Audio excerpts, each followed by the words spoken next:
Court will sentence you to 1 year in the Bexar County Jail. No, miss. You said a conviction. Oh, I thought, okay, I'm sorry.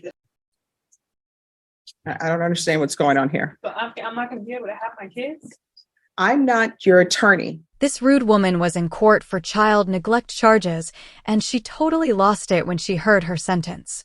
She actually yelled at Judge Boyd, telling her to stop like that was going to change anything. The way she reacted, it's like she forgot why she was even there.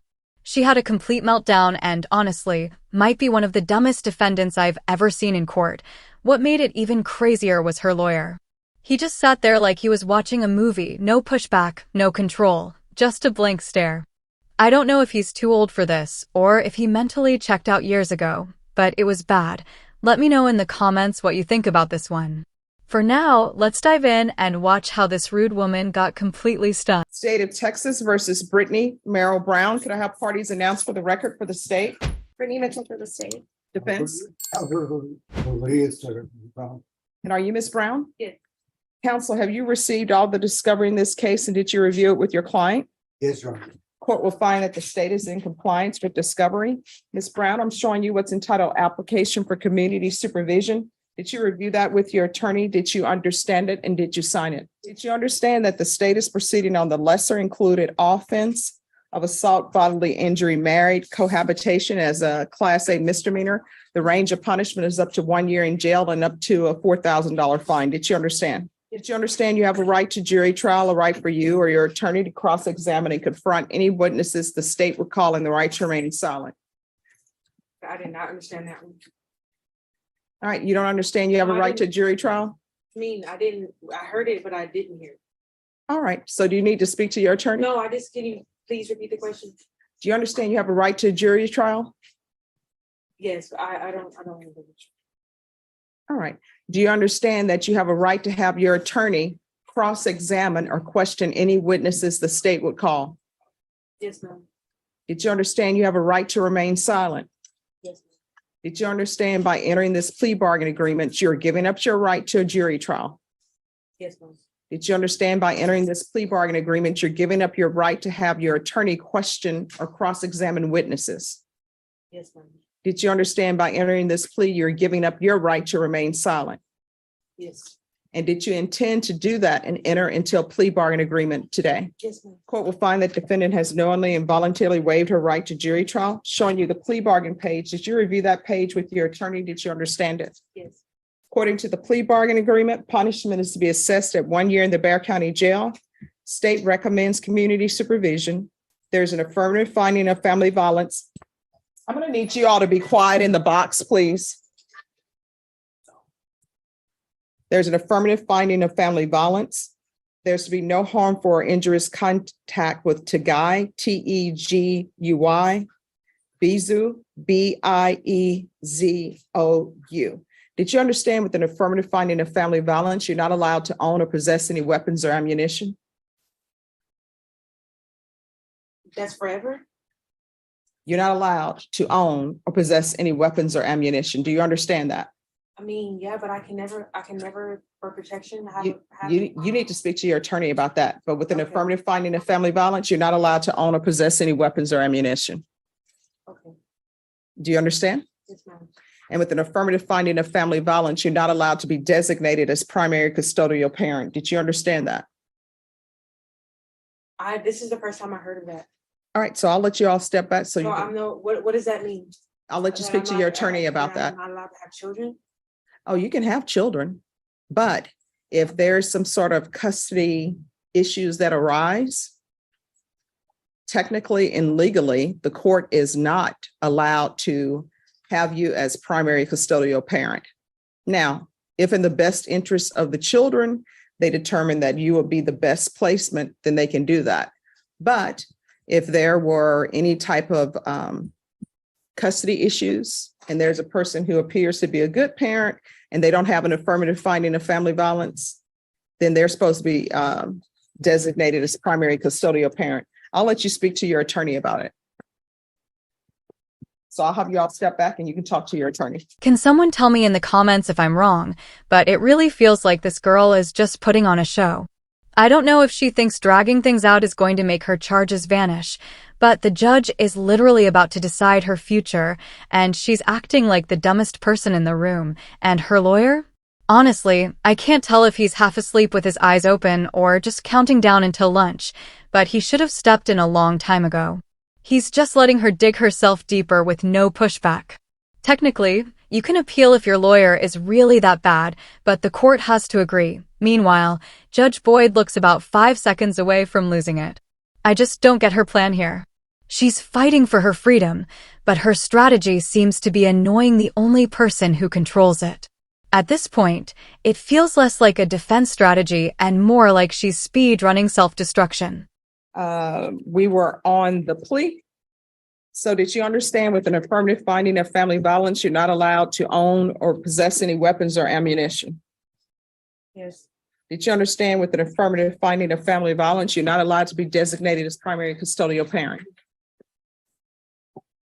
yes, Did you understand that to be the entirety of the plea bargain agreement?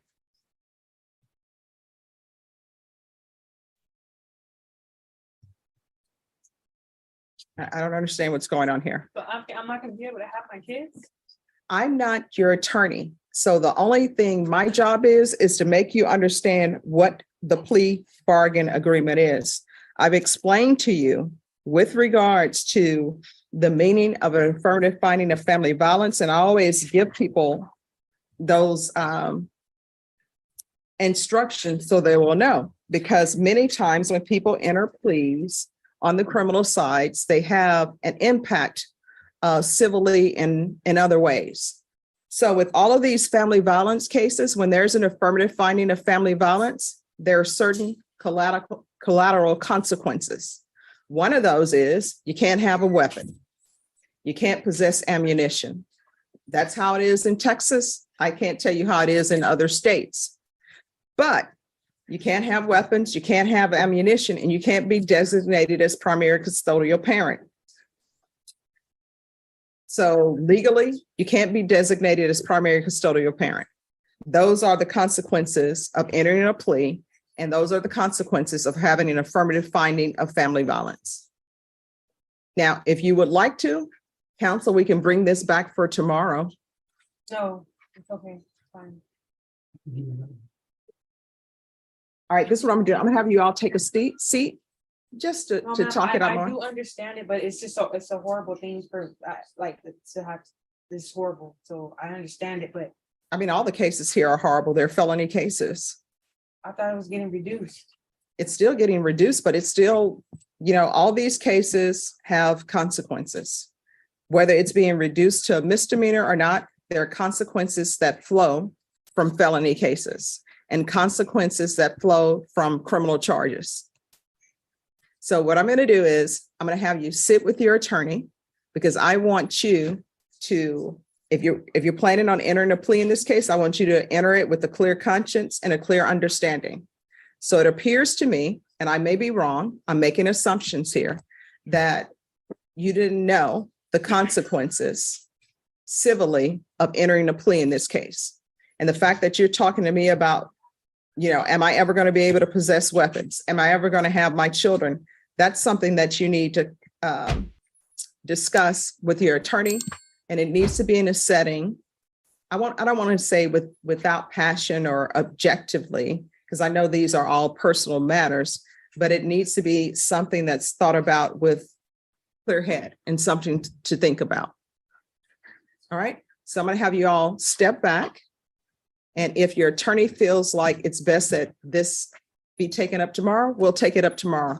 I'm here all week. All right. So just step back and discuss it with your I attorney. understand it, there's nothing I. This girl has to be in the top 10 dumbest defendants ever, like Hall of Fame status for bad decisions. She just spoke with her lawyer off camera, came back, and hit the judge with a question so ridiculous it probably dropped the room's IQ. At this point, I don't even think she's confused. It looks more like she's faking incompetence to drag things out, hoping the charges will just magically vanish. Meanwhile, her lawyer looks like a hostage, no urgency, no pushback, just sitting there while she crashes and burns in front of everyone. The crazy part? Under Strickland v. Washington, if your lawyer does a terrible job, you can appeal. But you still have to prove the outcome would have been different. Spoiler, it wouldn't. Honestly, this feels unreal. It's like watching someone try to escape a burning house by lighting even more matches. State of Texas versus Brittany Brown.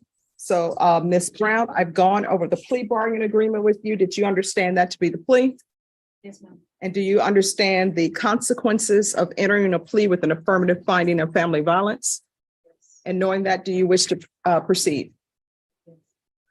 All right, did you review the paragraph entitled waiver of appeal with your attorney? Did you understand it? Did you sign it in both places? Yes. Did you understand by signing that you're waiving your right to appeal? The only items that can be appealed are written pretrial motions that have been filed, heard, and ruled upon by the court. Did you understand? Counsel, have there been any such motions? No, Your Honor. And counsel, did you understand that to be the plea bargain agreement? Yes, Your Honor. State, is that the plea bargain agreement? Yes, Judge. Outside the agreement, the state is requesting that your deferred adjudication be for a term of 2 years. There be 100 hours of community service restitution, the BIPP, a TAP evaluation, and follow all recommendations from the TAP evaluation. Did you understand those are recommendations from the state and the court does not have to follow those recommendations? Yes. Then to the lesser included offense, how do you plead? Guilty, not guilty, or no contest?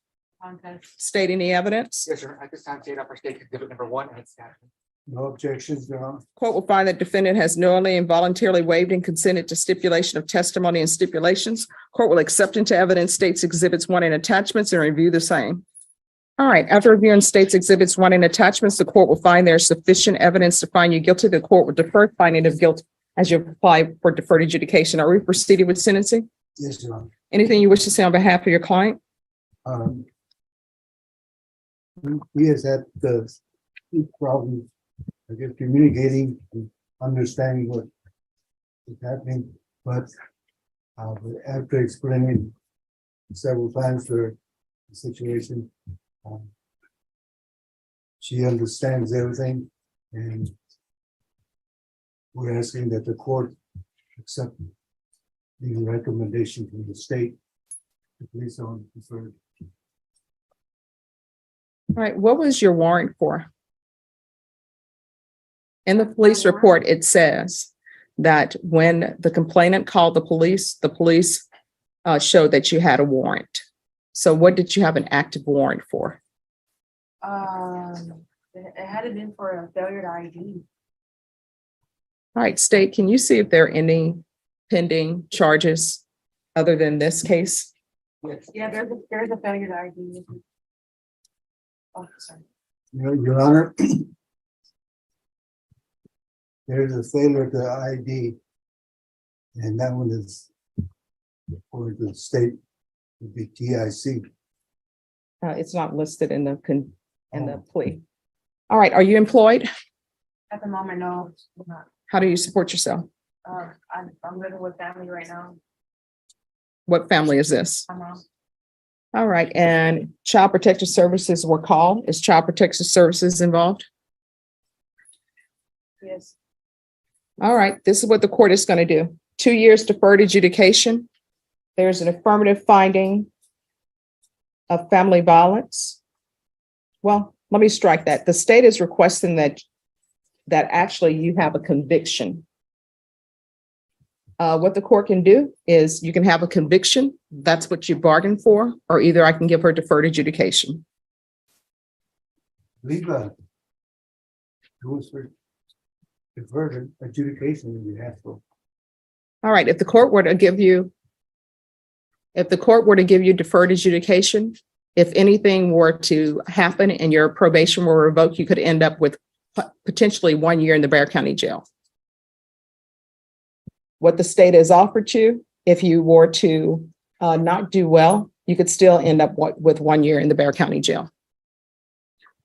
So which would you prefer? Would you prefer conviction or deferred adjudication? Conviction.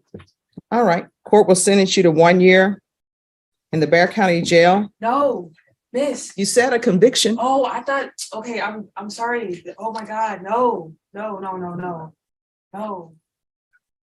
So are you I thought you asking, meant like on the record. are you asking for deferred? I said she was one of the top 10 dumbest defendants ever. Scratch that, she's top 2 and she's not number 2. But honestly, what do you guys think? Because part of me doesn't even fully blame her. Yeah, she's making choices that would make a toddler nervous, but her attorney is absolutely useless right now, and I don't mean to be disrespectful. I'm just being real, but he looks like he's been practicing law since fax machines were cutting edge. There's this thing in the legal world where some older attorneys just never adapt. They've been coasting on reputation since the Clinton era, and it shows. You can tell he still thinks court moves in slow motion, like some old-school courtroom drama. But today's judges move fast.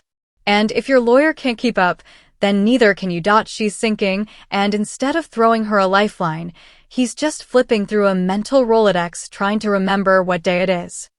All right, with the deferred adjudication, the court could sentence you to up to 1 year in the Bexar County Jail if you are unsuccessful. Do you understand? Yes, And up to a $4,000 fine. Do you understand?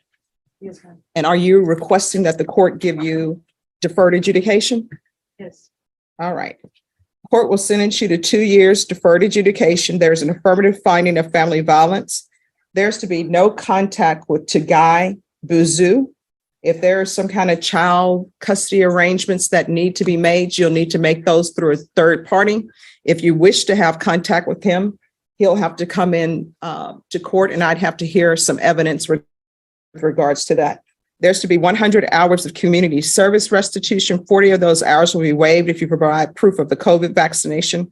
Court is not requiring you to get the COVID vaccination, but if you do, 40 of those hours will be waived. I'm going to request parenting classes. CPS should give you parenting classes. CPS compliance.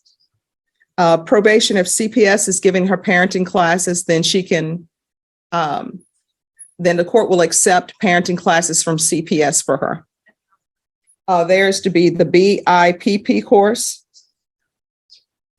TAP evaluation, and whatever the TAP comes back with, we'll start with supportive outpatient treatment. And again, if CPS is giving her alcohol treatment or drug treatment, then CPS can do that, and that'll be acceptable. Regular UAs, I'm going to want field visits at least 1 time per month until further notice. Regular reporting in person or by Zoom. Proof of employment within 15 days. There's to be no employment as a home health care provider or with minors. Probation, is there anything else she needs? Is there anything else you need from the court in order to be successful? Anything else you need, Ms. Brown? I can't understand that. you said, what did you say about minors?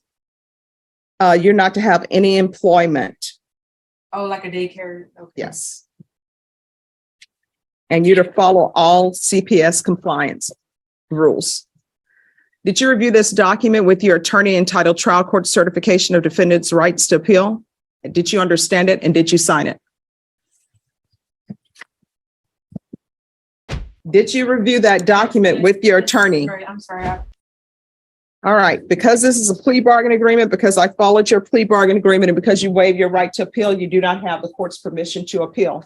Because this is an affirmative finding of family violence, you're not allowed to own or possess any weapons or ammunition. If you have a question over what a weapon or ammunition is, you'll need to speak to an attorney. Do you understand? So yeah, she was on deferred adjudication, and spoiler alert, she fumbled that so badly she ended up in jail anyway. Which means, honestly, nothing she said even mattered. What had me cracking up, though, was how she almost got herself locked up just by running her mouth too much. And about her attorney, look, I'm not trying to be disrespectful here. I'm not saying she deserves some top-tier dream lawyer, but she at least deserves someone who looked like they knew what courtroom they were in. This guy looked like he only showed up to get his parking validated. Deferred adjudication is literally the court saying, asterisk, here's a second chance. Don't mess it up. Asterisk, and she immediately slammed the self-destruct button. Let me know in the comments what you thought about her attorney, and whether you think Judge Boyd went too soft or too hard on her. And of course, don't forget to hit that like button if you enjoyed the video. Thanks so much for watching.